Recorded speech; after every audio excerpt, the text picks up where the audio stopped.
Hi friends, ഇന്ന് ഞാൻ നിങ്ങളുമായിട്ട് ഷെയർ ചെയ്യുന്നത് നമുക്ക് മീനൊക്കെ കിട്ടാത്ത സമയത്ത് ഉണ്ടാക്കാൻ പറ്റുന്ന നല്ല മീൻ ടേസ്റ്റിലുള്ള നല്ലൊരു കറിയുടെ റെസിപ്പിയാണ്. അപ്പോൾ ഇതെങ്ങനെ ഉണ്ടാക്കുന്നത് നോക്കിയാലോ. ആദ്യം തന്നെ ഞാനിവിടെ ഒരു 10 അല്ലി വെളുത്തുള്ളി എടുത്തിട്ടുണ്ട്. ചെറിയ അല്ലിയായത് കാരണം ഒരു 10 അല്ലി എടുത്തിട്ടുണ്ട്. വെളുത്തുള്ളി കുറച്ച് കൂടിയാലും കുഴപ്പമൊന്നുമില്ല കേട്ടോ. ഇനി ഒരു 6 അല്ലി ചെറിയ ഉള്ളിയും കൂടെ എടുത്തിട്ടുണ്ട്.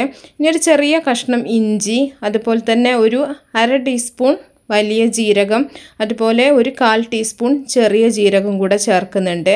ഇതെല്ലാം കൂടെ നമുക്ക് നന്നായിട്ടൊന്ന് ചതച്ചെടുക്കണം. കല്ലിലോ അല്ലെങ്കിൽ മിക്സിയുടെ ചെറിയ ജാറിലോ ഒന്ന് ചതച്ചെടുത്താൽ മതി.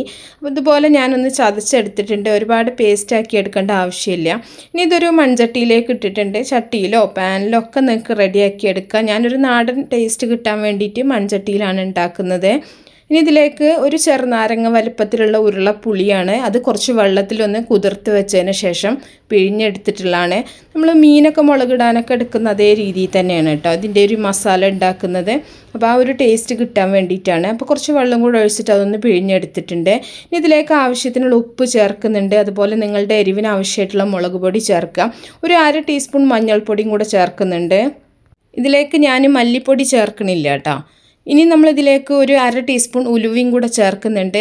ഉലുവ മുഴുവനായിട്ടാണ് ചേർത്തിട്ടുള്ളത്, പൊടിച്ചിട്ടല്ല. ഇനി എല്ലാം കൂടെ നല്ല പോലെ ഒന്ന് മിക്സ് ചെയ്തെടുക്കുന്നുണ്ട്.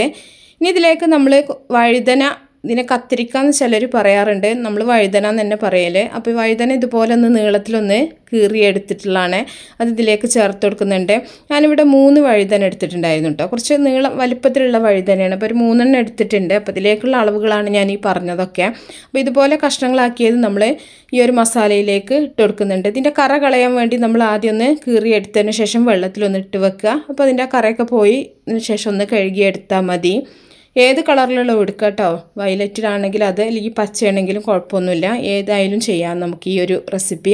ഇനി ഇതിലേക്ക് 2 മുളക് ഇട്ടിട്ടുണ്ട്. അതുപോലെ കുറച്ച് കറിവേപ്പിലയും കൂടെ ചേർത്തിട്ടുണ്ട്. മുളക് പൊടിയൊക്കെ നിങ്ങളുടെ എരിവിന് ആവശ്യമായിട്ട് വേണം നിങ്ങൾ ചേർക്കാൻ.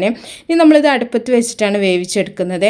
അടച്ചു വെച്ചിട്ട് നമുക്കിത് വേവിക്കാൻ വെക്കാം. വളരെ പെട്ടെന്ന് തന്നെ വെന്ത് കിട്ടും കേട്ടോ, വഴുതനായത് കാരണം തന്നെ. അപ്പോൾ നന്നായിട്ട് തിളച്ചിട്ടുണ്ട്. തിളച്ചതിന് ശേഷം നമ്മളൊന്ന് മിക്സ് ചെയ്തിട്ട് ഉപ്പും എരിവൊക്കെ ഒന്ന് നോക്കുക പാകത്തിനാണോ എന്ന്.